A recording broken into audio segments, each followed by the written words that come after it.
Ramadan kini hampir ke penghujungnya dan hatiku semakin berdebar kerana aku tahu tidak lama lagi Ramadan akan hadir membawa bersamanya rahmat, keampunan dan kasih sayang Allah yang tidak terhingga.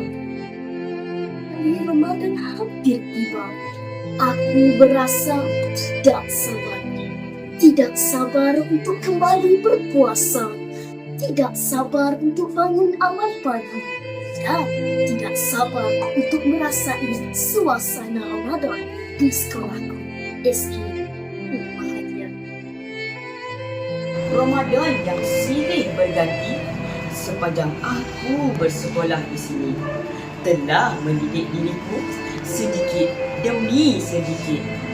Ia mengajar aku erti sabar, erti menahan diri dan erti menjadi insan yang lebih dekat dengan Allah. Ramadan bukan sekadar datang setiap tahun, tetapi datang membentuk siapa diriku hari ini. Guru-guru kami selalu berpesan, Ramadan itu ibarat anak kunci syurga. Setiap amalan yang dilakukan adalah kunci yang membuka pintu kebaikan. Dan di sekolah ini kami sedang mengumpul amalan-amalan itu untuk membina anak kunci syurga kami sendiri. Syakban memberi laluan dan Ramadan hadir membawa kerahmatan.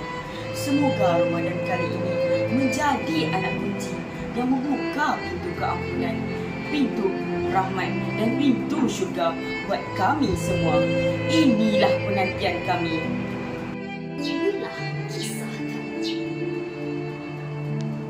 Ramadan Anak kunci syurga.